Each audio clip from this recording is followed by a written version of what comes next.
investigation will be conducted. Just like we paid attention to the facts in assessing Corey Bigsby's relationship to what happened here, we need to look at the facts to see exactly how everybody's behavior has impacted this investigation. It is too soon to say whether or not the mistakes that were made were intentional or if there is simply a different legal interpretation that is causing this dismay and my unhappiness, frankly. We have a lot of work to do to figure out exactly what occurred, and until we do that work, we're not going to be able to say whether or not this could impact other cases. But that is certainly something that I'm tracking and we need to pay attention to. Was he still at the police station willingly up until he was arrested? So the question of whether or not he was here willingly ultimately seems like a simple question to answer yes or no. But the way that our criminal justice system works, it happens to be a question for the Commonwealth Attorney to answer. And I would prefer to allow him to make that assessment. In court documents, it said that he had confessed to police about leaving the children home alone. That's where those child neglect charges came from. Did he confess that before or after he asked for legal counsel? Before. Could you confirm what date was it that he had the polygraph and when did that request happen for legal counsel? The polygraph examination occurred somewhere after 10 p.m. on January 31st. He made the request that I've alluded to where he mentions an attorney on February 1st, somewhere after 4 o'clock in the morning. We were told family got involved and kind of, asked for an attorney ahead of time. Can you speak to when that happened compared to when he actually asked for one himself? I can't. I don't know precisely when the family got involved. I can tell you that Mr. Bigsby's, just to restate, Mr. Bigsby's request came around 4:13 in the morning on February 1st and again at around 4:20 on February 1st.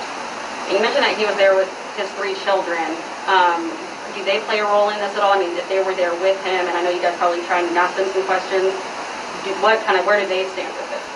I'd rather not comment on our interactions with his children, other than I'd like to repeat what I said previously, that they're doing well right now.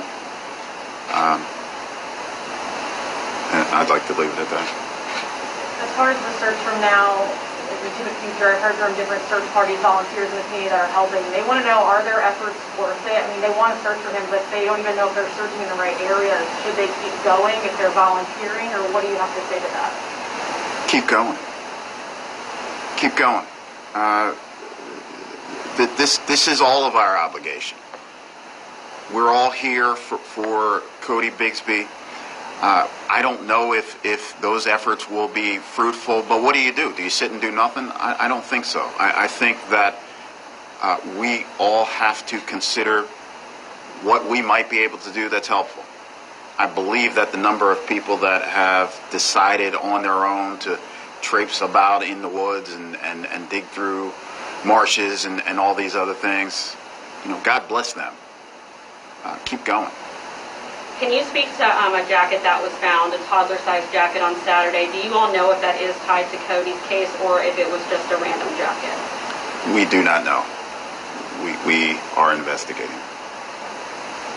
Do you have any more information about the last time Cody was confirmed to be seen? Has that been confirmed on your documents? I don't have information that I believe I can rely upon to answer that question.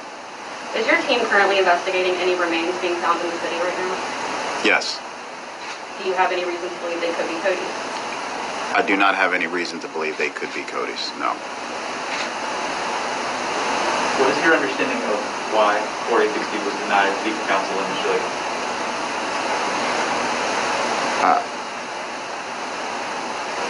That has to be investigated.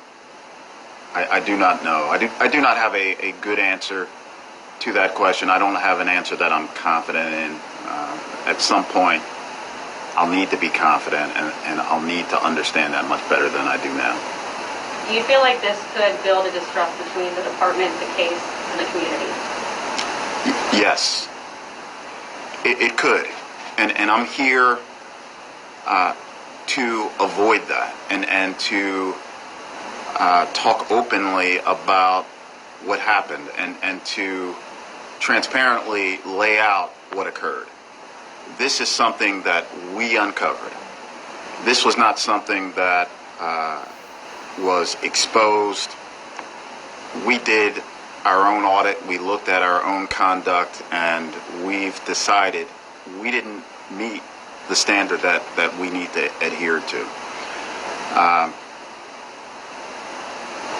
It is sad but true. There's no insurance policy against the human condition.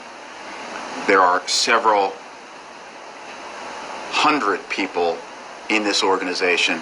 Many of them have been involved in one aspect or another in the investigation.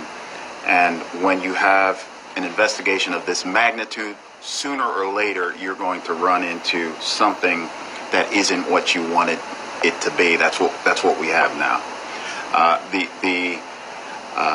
That's not to say that you're always going to find what you would deem to be misconduct, but my experience has been that this is a very difficult business, and these types of things are possible.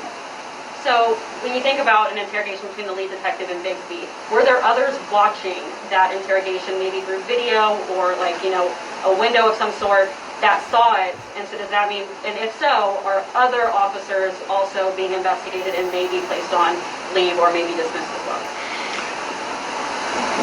There are a number of people in my organization that need to be called to account for the answers to those questions. We do have policies and systems in place that should have allowed us to do better than we did. We also, frankly, had a case here in which an experienced detective is doing his job, has done great work throughout his career, and to some degree you want to be able to rely upon that.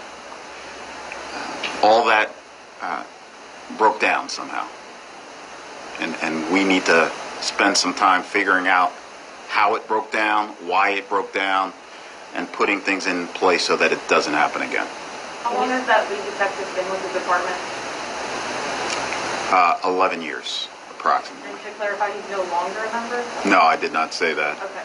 So he's off the case, but he's still with the department. Can you confirm what, explain that, please? I'd like to leave it at that. So you can't say if he's placed on a paid leave, non-paid leave? I can say that he is on paid leave. Is there anything specific that prompted the review to